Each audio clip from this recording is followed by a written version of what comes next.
A huge theme of Studio One Pro 7 is the looping of events on the timeline and the launcher. I can't wait to show you these brand new creative tools inside of Studio One.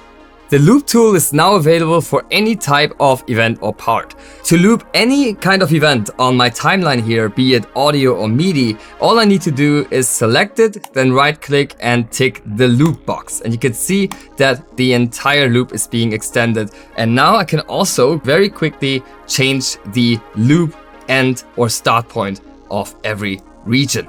And this can have some really cool results, as you're gonna hear.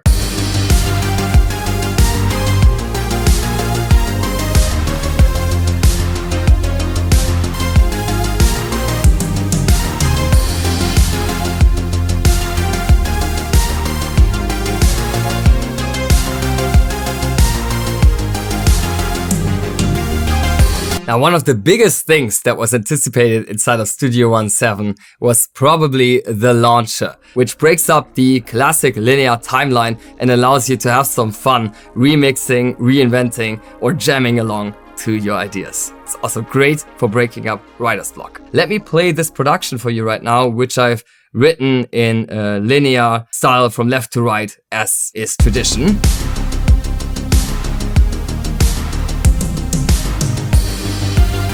So that's the bridge part that would then go into the chorus. That sounds like this. And at the end, it goes into the finale. And while I'm still happy with the production itself and the instrumentalization and things like that, I'm just not sure if I would do the structure in the same style again.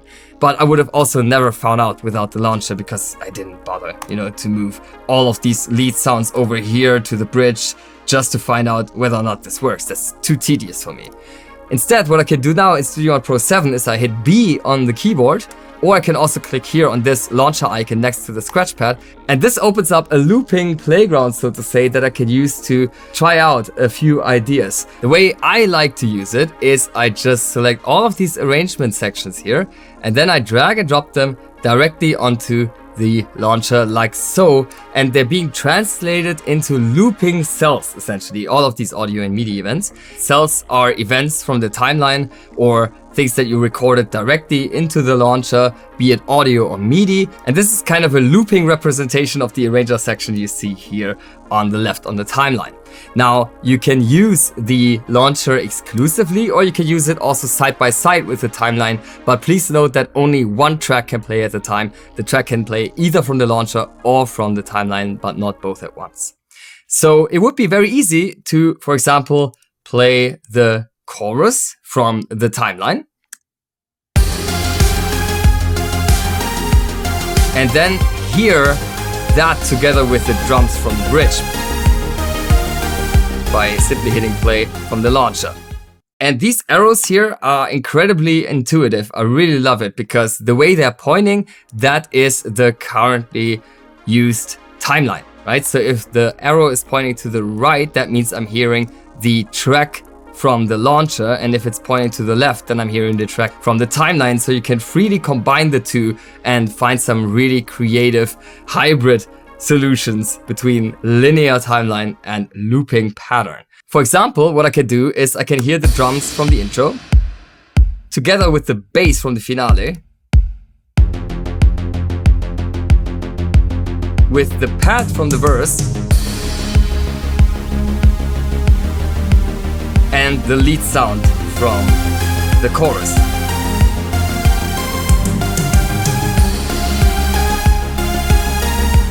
Once I find a combination that I really like, I can just right click and then add a scene, a new scene from the playing cells. That would be this scene right here. And that, of course, can be directly imported back into my linear timeline like so. And if I want to hear it from the timeline, I just need to toggle back the arrow here at the top. Okay, and now I would be able to have this brand new arranger section that I experimented with on the launcher in the timeline for further editing. What's also possible is to create playlists, and that is very, very unique. So if you want to open up the playlist, you can click on this button here, and there you find like a list of all of the scenes available, and you can just sort them in any order that you want. It does not have to be the order of the original timeline.